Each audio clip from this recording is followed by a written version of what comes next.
حضرت سلمان بن اکوع رضی اللہ عنہ سے روایت ہے کہ ایک غزوہ میں لوگوں کے توشہ ذات راہ یعنی کھانے پینے کی اشیاء جو سفر میں ساتھ رکھتے ہیں اس میں کمی پڑ گئی۔ لوگوں نے حضور اقدس صلی اللہ علیہ وآلہ وسلم کے پاس حاضر ہو کر اونٹ ذبح کرنے کی اجازت طلب کی کہ اسی کو ذبح کر کے کھا لیں گے۔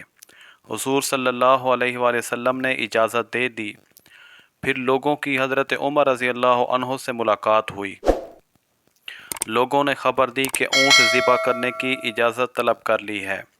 حضرت عمر رضی اللہ عنہ نے فرمایا، اونٹ ذبح کرنے کے بعد تمہاری بقا کی کیا صورت ہوگی؟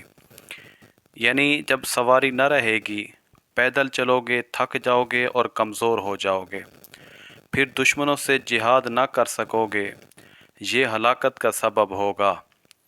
پھر حضرت عمر رضی اللہ عنہ حضور اقدس صلی اللہ علیہ وآلہ وسلم کی خدمت میں حاضر ہوئے اور عرض کی، یا رسول اللہ صلی اللہ علیہ وآلہ وسلم، اونٹ ذبح ہو جانے کے بعد لوگوں کی بقا کی کیا صورت ہوگی؟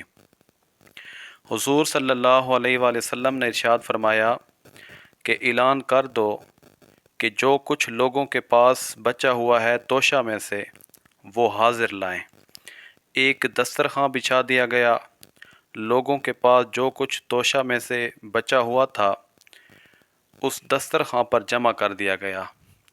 رسول اللہ صلی اللہ علیہ وسلم کھڑے ہو گئے اور دعا کی اور لوگوں سے فرمایا اپنے اپنے برتن لاؤ۔ سب نے اپنے اپنے برتن بھر لیے۔ پھر حضور صلی اللہ علیہ وآلہ وسلم نے فرمایا، میں گواہی دیتا ہوں کہ اللہ کے سوا کوئی معبود نہیں اور بے شک میں اللہ کا رسول ہوں۔